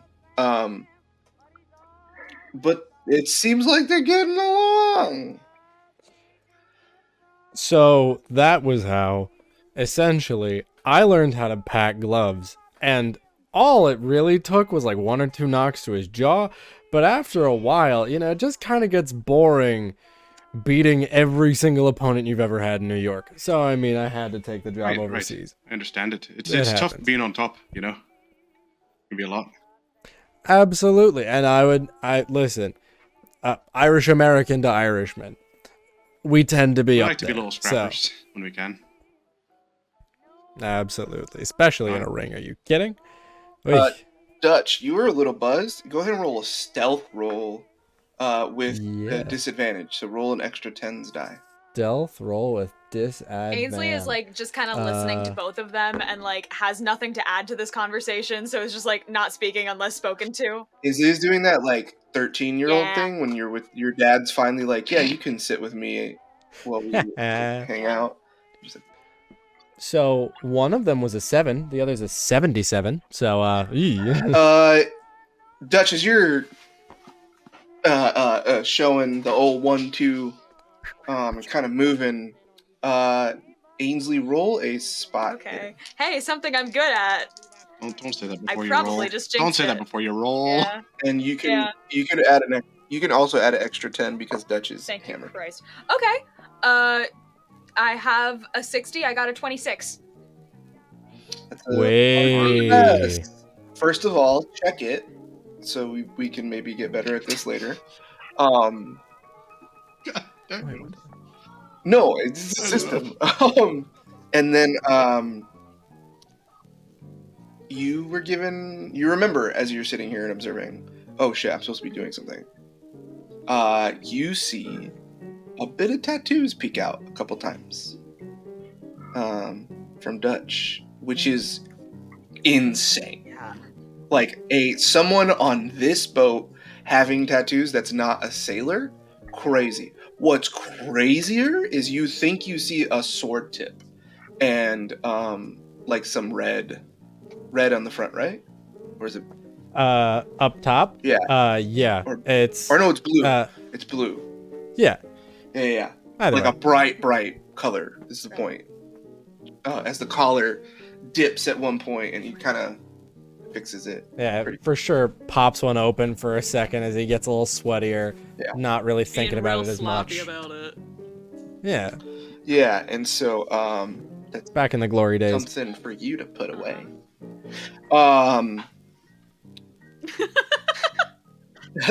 Sir Harrington, you are talking with you went and found the publisher. Yeah. Mr. Harrington, good boy. How you doing? I What can I do for you? wanted to talk to you a little more about that radio series that you were talking to me about. Yeah. Now, see, I can't sign on with my current series of publications. You understand? You know, I've already got contracts with papers all over for the pulps. A whole new thing, a whole new world, a brave new world, a brave new world for Duke Harrington. Oh, I'll go one step further. You know the little, I'm getting up there in years, but you know my little apprentice following me around? Oh, the little boy. Yeah. Yes, well, Is that your son? We We can make a roll for your son. Elliot's fully a almost 30-year-old man being referred to as the boy. Shaping up to be quite the explorer himself. And I was thinking, wonderful. Your publishing agency would be absolutely perfect for a new series, A Brave New World, with Elliot Fowler. Sorry, by the time we publish, with Dr. Elliot Fowler. Interesting. Well, you see here, I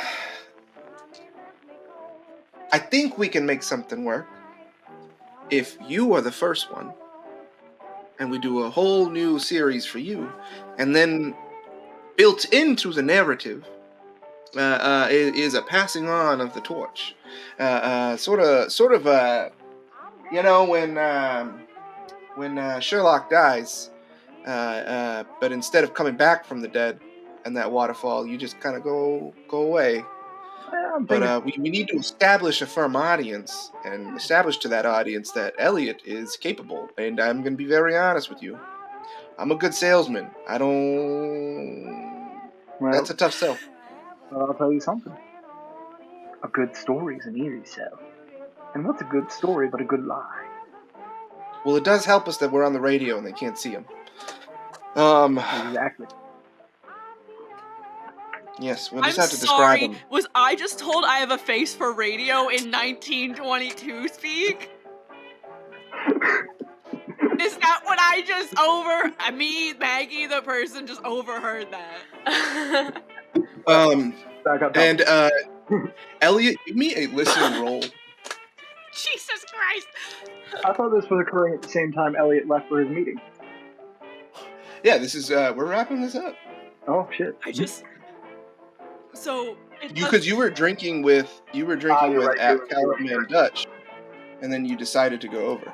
So my listen is a 20, and I just rolled a 1.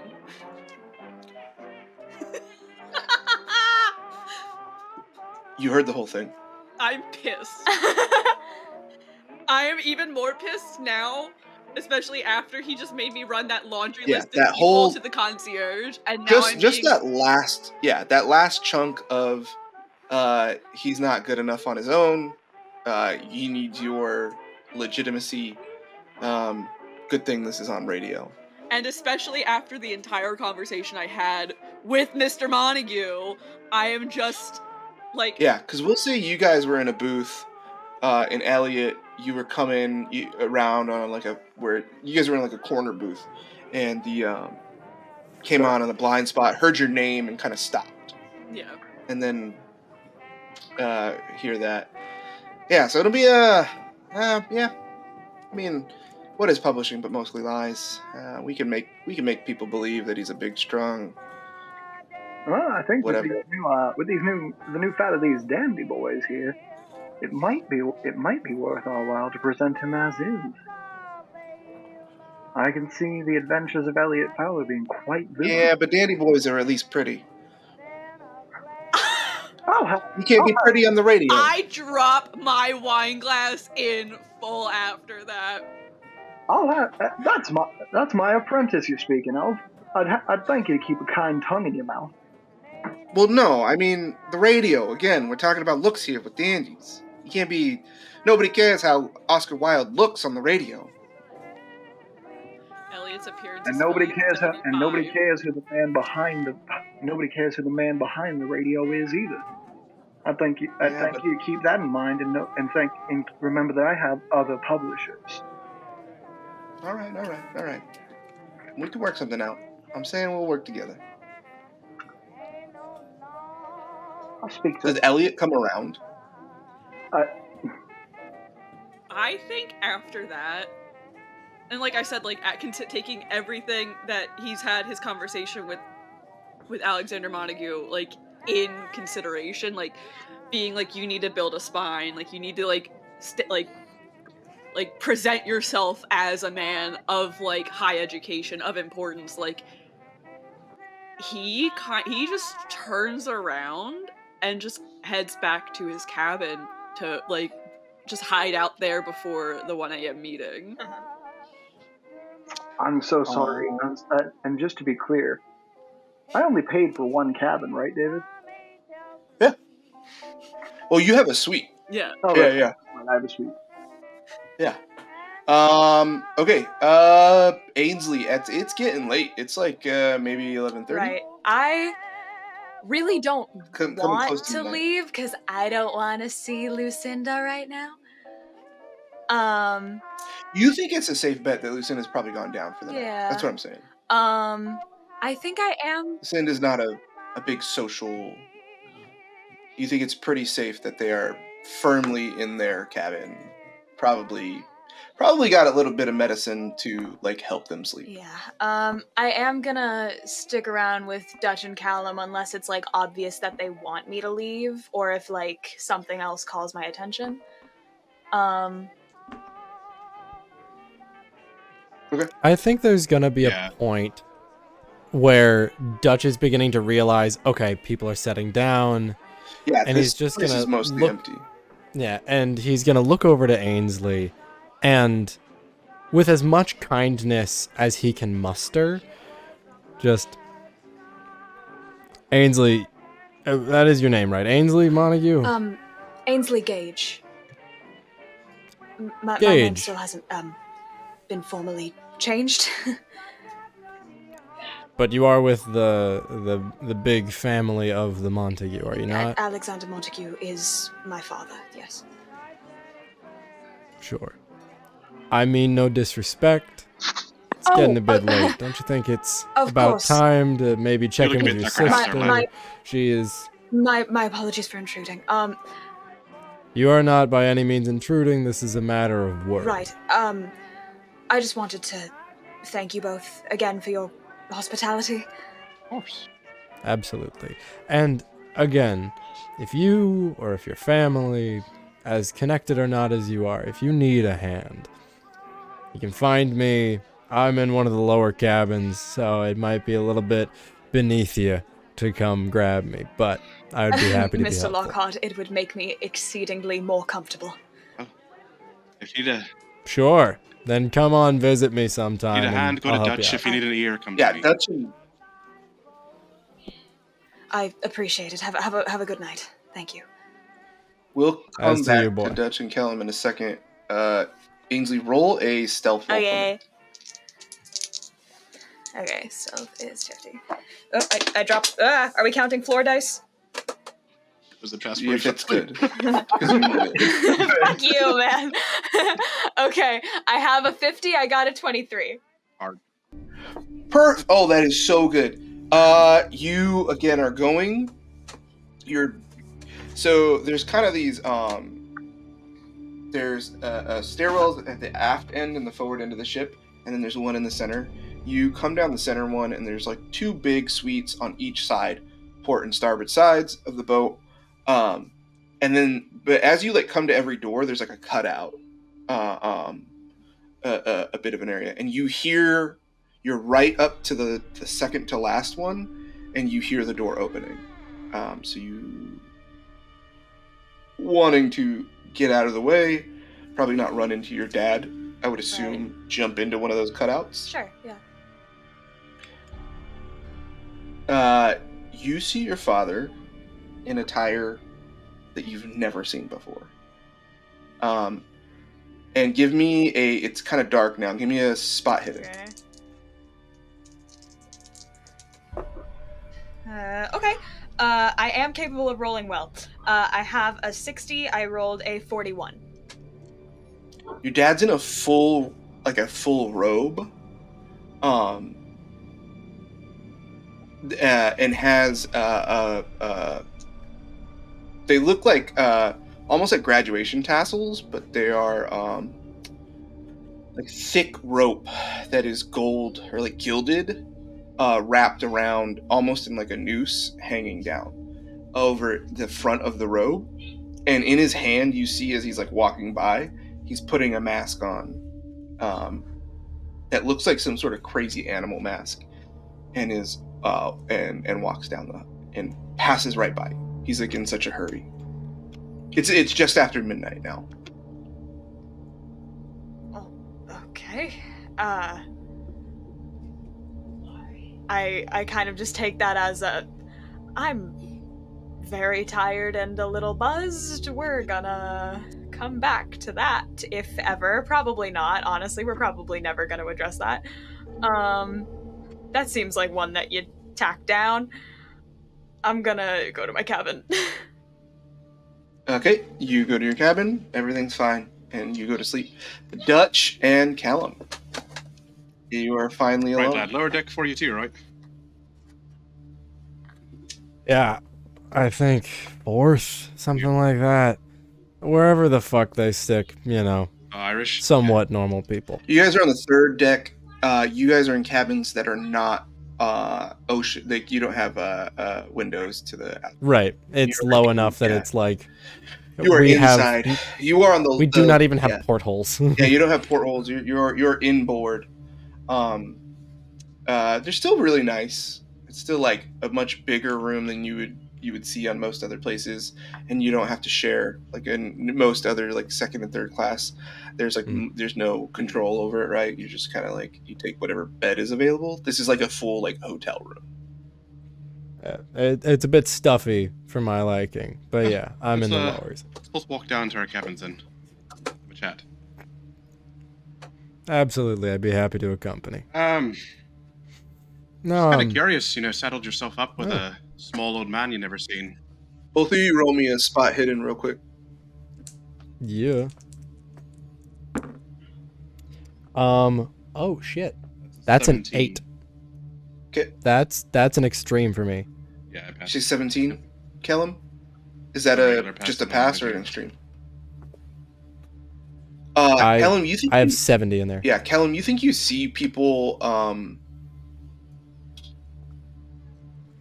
places where there shouldn't be doors. You think you saw someone like go into what looked like a door, and then you walk by that area and there's nothing there. So you're probably just a little drunk. Dutch, you fully see someone in a rope. Dutch is. Are they coming towards us, away from us? No, they were like walking across. Yeah, they were going down the stairs, and you like happened, and then you like popped over a little bit, and like you didn't see him again. As we're moving, That person had a silver though. For sure, there was like rope around their neck. Dutch stops in his tracks for a minute. Sorry, you were saying, young man. Kind of curious why you decided to saddle up with me. Random old man you never seen. Nah. I like making friends. And, well, I'm here on a bit of a lonely streak. I look to his hand. Do I see a ring on Callum? Not a dang No, thing. you do not.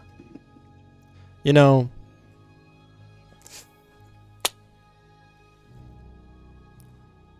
I've got something interesting to tell you about, if you'd like to know. I'm all ears, lad. Just out of curiosity. A little bit drunk and a little bit probably too loose-lipped.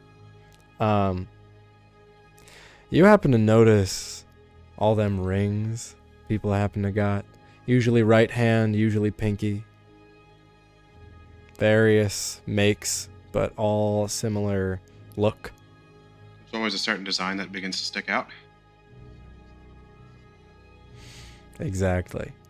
Nice little crook. I find them fascinating. I happen to be curious. Not about joining ranks, but when I tend to see a whole lot of people with the same thing, I get a little nervous. I don't know about you. And we are steeped in it. Doesn't help when you don't have the thing with you to look like one of them, I suppose. I don't happen to No, like it them too doesn't. much myself. Do you now? You got a name for that group? Or anything you might know?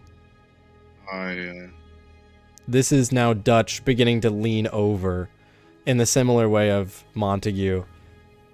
More predator-prey I now. happen to know a good bit about them. Learned quite a bit, some research I've done. I've been doing some research myself. You know, if you've been doing so much research, I would really love... As he's saying this, he's reaching into his coat pocket. He's very slyly, he's not taking his hand back out, but he's slipping his fingers into his very intricate brass knuckles, hidden away. I'd be very curious to pick your brain about what you might know. That sound alright to you? Sounds fine to me. But if we're gonna share things, we gotta maybe not be so secretive with each other either. Take your hand out your pocket there, lad. He's not afraid. Shows off the one. Got a matching set of these. And at that point, he's gonna pop open a few more buttons, and his bright white undershirt under the black clothes is going to show. And finally, some more of the intricate design of his tattoos. The top of a samurai sword, a twisting snake, what looks like a tiger's paw He takes off his jacket, rolls up his sleeves, and his arms down to the wrists are just coated in black ink in these thick, undulating waves.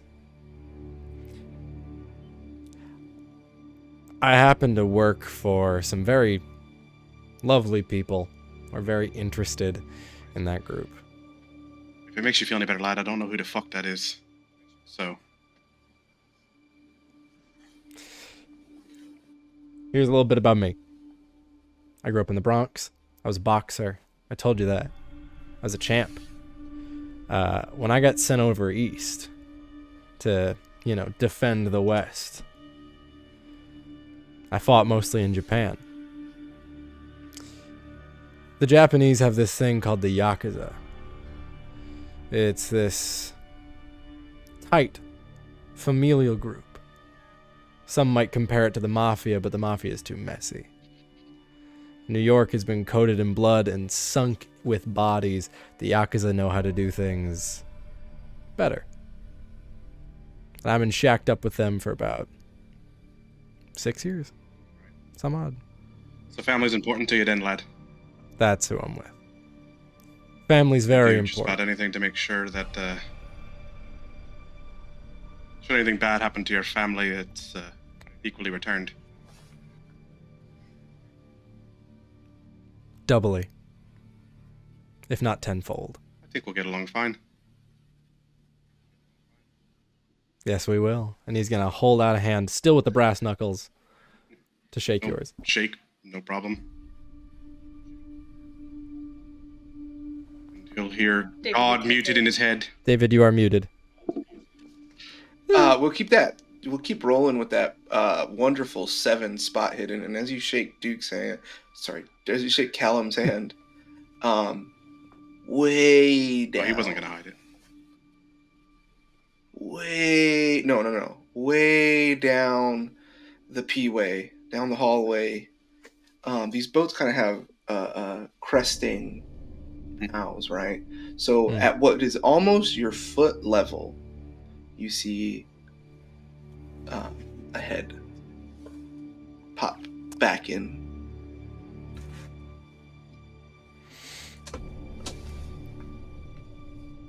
I don't know if you caught it, but the people that were steeped in seemed to be mobilizing. Right. Well, I don't have as much time as I'd like to then to do some things, but rest assured, I'd like to make a friend out of young Ainsley Montague. I think the Montague boy, Gage boy, he says, but the Montague boy. There's a reason why I've offered my services so I don't quickly. know. As well. I don't know about your sorry. family at all, but I got you birthright by the father, so it's Montague. Birthright by the father. That sounds about right to me. Hey, the child must pay for the sins of the father, Right. couldn't they? Good Irish. Now, you happen to be a quiet type? 'Cause, I think it might be interesting if we do a little looking. Do a little listening. Son, I can listen with the best of them. We're gonna get along just fine. He's gonna throw on his coat, wrap an arm around you, and start walking off in the direction of the head that crested up for a moment. Perfect. And look towards whatever I can find. Give me, Callum, you head into your room. I I watch thought I him was- for a bit. I'm sorry. I don't directly head in because I want to see if anything happens to him. Dutch, go ahead and give me a spot hidden. I love it. That is... Oh! That's a 9. I'm rolling zeros today, baby. I love it. You don't even necessarily see it. You sort of you take a guess. at that hallway, right? When you went down, and he's like, did you go down? Did you go up? Where would he have gone? And you're trying to listen. And your first instinct is a guess, and then your second one, you catch just the flash of a large silhouette going into one of these. They're inboard. You are now in servants' quarters, by the way. You went down, Good. and you now are in servants' quarters.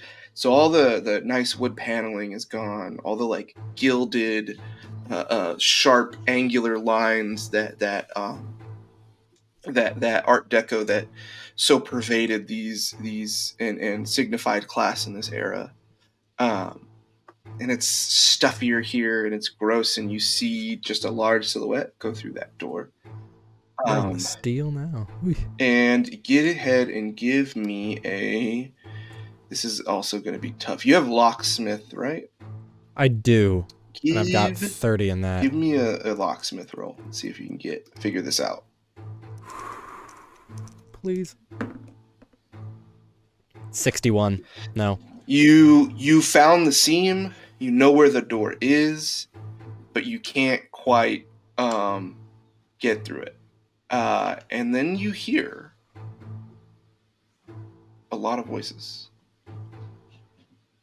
They're coming from down. Towards me? No, they're coming from the level below you. Do you go to investigate? Absolutely, I do. Ainsley. Sorry, not Ainsley. Elliot. I keep mixing up Elliot and that's Ainsley. fine. It's fine. They're both twinks. They're both anxious. We just basically copy paste. It's like different font. Auntie Milo Thatch and even more nervous Milo Thatch. He meets you at the door. You come and you say, "Hey, I'm here to see Mr. Montague." There's these two guards at the door. They say, one moment, and they go get him, and he meets you at the door. You come in for just a second. Like I said, everybody's in a robe, masks. They all have ropes tied around their necks, hangsman noose hung upside down. And he, Mr. Fowler, I apologize. Tonight, we can bring you in slowly, but we need to know that you can be trusted. Unfortunately, tonight is more serious business than I thought was going to be discussed. I apologize. Tell your man, Sir Harrington. Huntington. What is it? Sir Harrington Duke, sir. Yes, that one. Yeah, I will be at the salon tomorrow. I will relay the message. Yes. Perfect. As you head out, do you go back to your room? I think Elliot is really curious as to what's going on, right? So I think he's gonna try to find somewhere where he can just like crouch and like stay out of sight. Roll a stealth. That's a 37 on a 60. You're good. It's good enough for me. Same thing. There's like all these like little alcoves where there's like sconces, because the hallways in ships, right? They're very narrow. So any sort of sconce, they have like built-in cutaways. And Elliot's just thin enough of a man wife to fit into one of these, and it's very dark on the ship right now. Yeah. This area is like shut down. It's approaching 1 a.m.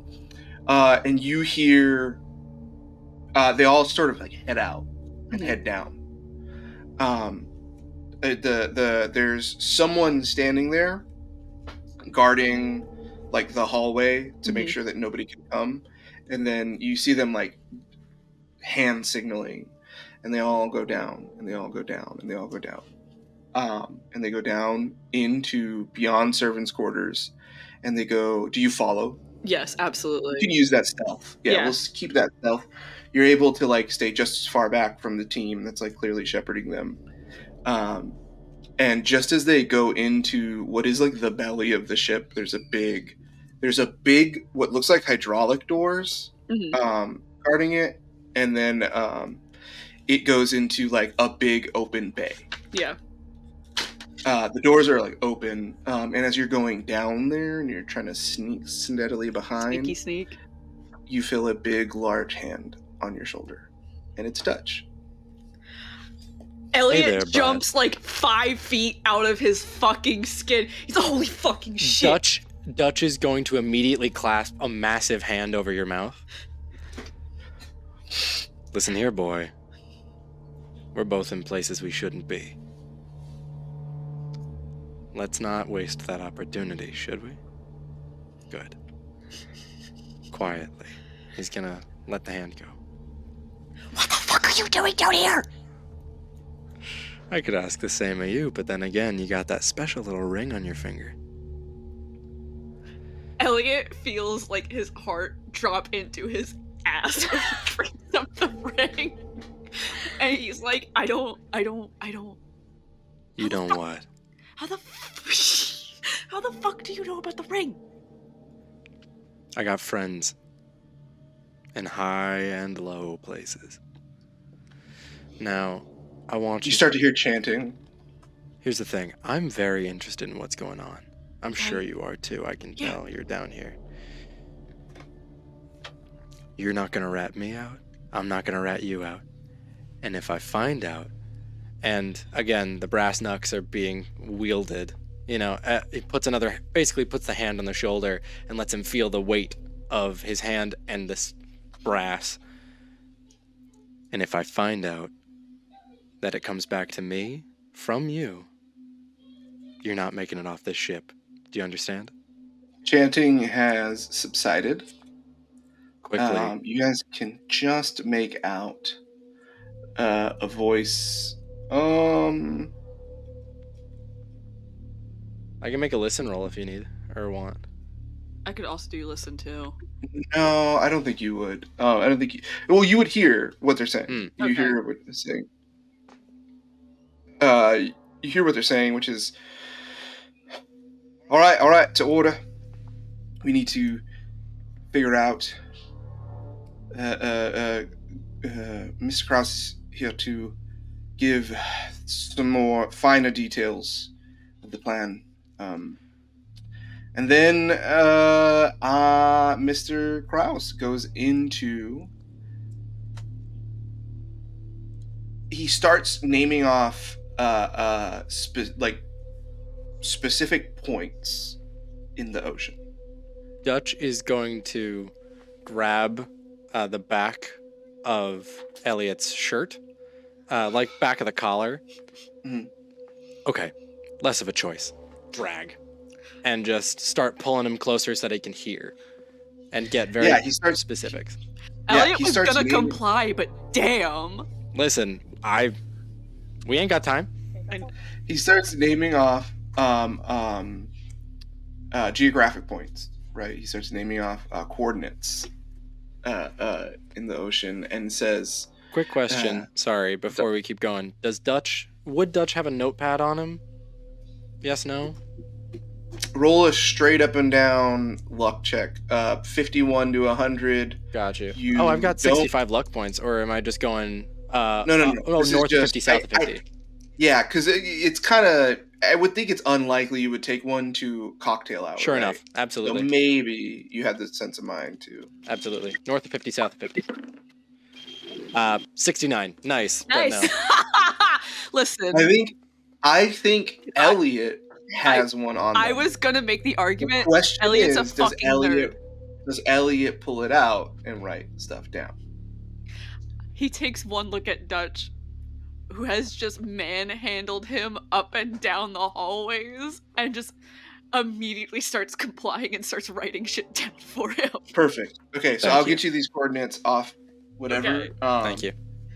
You will need a map to figure them out. Okay. Right? But we'll figure that out. Yeah. Okay. He starts naming off coordinates, and he's like naming one after the other and saying that they will have to drop here, drop here, drop here. And then on the 21st, June 21st, which is 10 days from now, we will be ready, and we can conduct the ritual. And then you hear a Frenchman in a very French accent. Monsieur, you talk so fast, and you say a lot of things, and I'm supposed to believe that some stupid book from hundreds of years ago is going to bring my daughter back. Why? What sacrifice can you ask me to make to bring my daughter back? With such blind faith. Elliot hears that specific statement, and his interest immediately peaks. Dutch. I don't know. French. Does Dutch... Let me go back into the dossier real quick. No? Nope. Don't recognize? Cool. I was going to say, in my notes, I don't remember any French accents. So interesting. Yeah. But yeah. Does Dutch maybe notice the sort of ear raise on Elliot? Okay. Yeah. At this point, you hear the two guards say, "All right, I'm gonna go on a perimeter sweep." They said to make sure nobody Out. Book it. Okay, you guys get We're away. booking it, yeah. You guys, I'm assuming go to your cabins. I'm gonna agree to meet up the next day. I'm gonna briefly drag Elliot to mine as a power play for a second. All right. Just for a moment of making him come with me to mine, and just Elliot, right? Yeah. Dutch Lockhart. I'm aware. I know you know. That being said, I'm sorry for being gruff with you. Thank you. You did a good thing for me. Thank you. And if you scratch my back further, I will scratch yours. Okay? Yes, sir. Don't call me sir, call me Dutch. All right. Okay, thank you, Dutch. Okay. Good night. Slap on the back and let him launch. All right. Ainsley, you woke up to the 1MC and you hear that voice. You had a dream that you were painting a sunset, and as you wrapped it up, you turned to the person that was with you. You were talking with about all the different. That it's all just different shades of red, and that it's those changes. And this person's chatting with you about that. And then you say, "Do you like it, Mom?" And you turn to see your mom, shrunken, and with boils, in the worst state she was, ridden with her sickness, just before she passed. And she said, "It's lovely." And then you wake up. And with that in mind, you sorry, actually, you wake up way before the 1MC. You wake up way before that announcement. It's still a little dark. Are you gonna go? There's a common. Your suite is big enough; it has a common bathroom. But you have to. It's kind of like across the way. Yeah, I'll go. You have to get out of your I'll go cabin. just like freshen up, especially if I'm awake before everyone else. I'm just gonna quietly. Yeah, there's a body in the floor in the main room. Who? What? Do you approach it? It's face down. Yeah. It's the rogue. I think like a scream gets caught in my throat before it can come out. I will tentatively, so slowly approach. You turn it over and your dad's throat is slit. There's a pile of blood it's dark in here. That's already on your shoes. Oh. It's on your hand. No. Wake up. Rosalia comes out. No. Ainsley. I don't. What have you done? I don't know. I just found him. I don't know. And that is where we will wrap it up today, gang. Evil. So evil. I love it. I love it so much, David. You motherfucker. Absolutely evil.